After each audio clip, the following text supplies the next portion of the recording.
అందరికీ నమస్కారం. నేను మీ రాజా. ఈరోజు మన రెసిపీ వచ్చేసి సమ్మర్కి ఒక మంచి ఐస్ క్రీమ్ చూపిస్తున్నానండి. చాలా అంటే చాలా తక్కువ ఖర్చుతో ఎక్కువ రుచి వచ్చేలాగా సింపుల్గా చూపిస్తాను. ప్రతి ఒక్కరు చేసుకోవచ్చు. నేను చెప్పే కొలతలతో పక్కాగా పాటించండి. సింపుల్గా ఈజీగా ఇంట్లోనే చేసుకొని తినొచ్చు.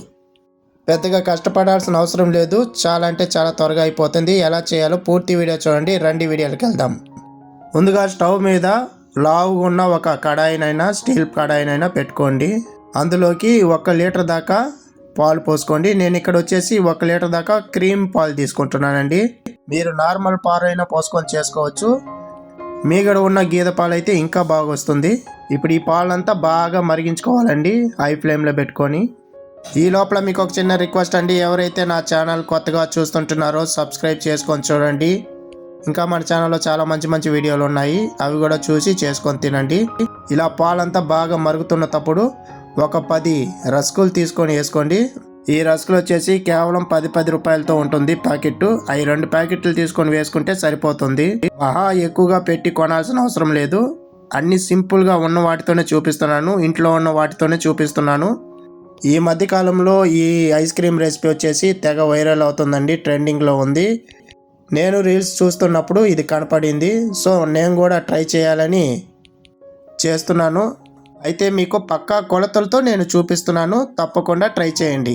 ఇప్పుడు పాలల్లో రస్కులంతా బాగా కరుగుతున్న సమయంలో ఒక 20 జీడిపప్పు పలుకుల్ని ఫుల్గా ఉండే పలుకులు తీసుకొని వేసుకోండి. నేను ఇక్కడ డైరెక్ట్గా వేసేస్తున్నాను. మీరు కావాలంటే మిక్సీ గ్రైండర్లో వేసుకొని పొడిగా చేసుకొని కూడా వేసుకోవచ్చు. అలాగే ఒక 5 యాలకుల్ని బాగా దంచి ఇందులో వేసుకోండి. ఫ్లేవర్ని ఇస్తుంది. జీడిపప్పు వచ్చేసి మనకు ఐస్ క్రీమ్ అంతా బాగా అయిన తర్వాత చాలా స్మూతీగా టేస్ట్గా ఉంటుంది కాబట్టి బాగా ఎత్తిస్తుంది. ప్రతి ఒక్కటి కరెక్ట్గా పాటించండి, అప్పుడే మీకు కరెక్ట్గా వస్తుంది. అలాగే ఇందులోకి చక్కెర వచ్చేసి 1.5 కప్పు దాకా తీసుకుంటున్నాను. ఈ క్వాంటిటీకి 1.5 కప్పు అయితేనే కరెక్ట్గా ఉంటుంది టేస్ట్. మరీ ఎక్కువ చక్కెర లేకుండా మరీ తక్కువగా కాకుండా పర్ఫెక్ట్గా వస్తుంది. తప్పకుండా ఫాలో చేయండి. ఇప్పుడు చక్కెర వేసుకున్న తర్వాత 3 నుంచి 4 నిమిషాల పాటు కొంచెం బాగా కుక్ చేసుకోవాలి. మంట వచ్చేసి మీడియం మంట మీద సన్న మంట మీద అడ్జస్ట్ చేసుకుంటూ చేసుకోండి. చక్కెర అంతా కరిగిపోతే సరిపోతుంది.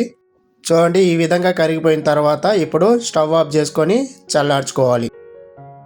లైట్గా లిక్విడ్గా ఉంది కాబట్టి కొంచెం చల్లారిన తర్వాత కొంచెం గట్టిపడుతుంది, చిక్కబడుతుంది. నేను మీకు చూపిస్తాను. చూడండి, చల్లారిన తర్వాత చూపిస్తున్నాను. చూడండి ఎంత బాగా గట్టిపడిందో. ఈ విధంగా వస్తే సరిపోతుంది. ఇప్పుడు దీన్ని మనం మిక్సీ గ్రైండర్లో వేసుకొని పేస్ట్ లాగా చేసుకోవాలి. ఇప్పుడు పెద్ద మిక్సీ జార్ తీసుకొని ఇక్కడ నేను కొంచెంగా వేసుకొని గ్రైండ్ చేసుకుంటున్నాను. మెత్తని పేస్ట్ లాగా చేసుకోవాలి.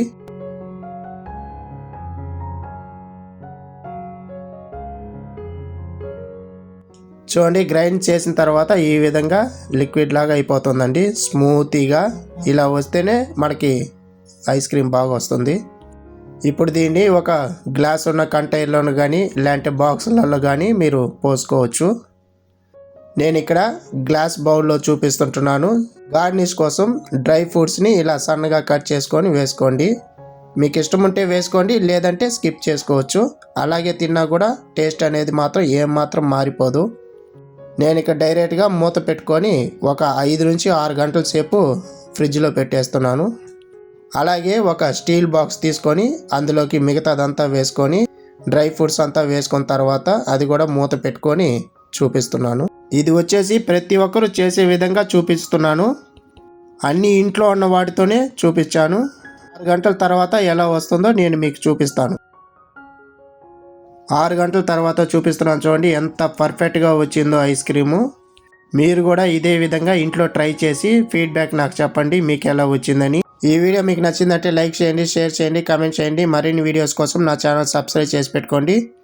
మళ్ళీ వీడియోలో కలుద్దాం. ధన్యవాదాలు.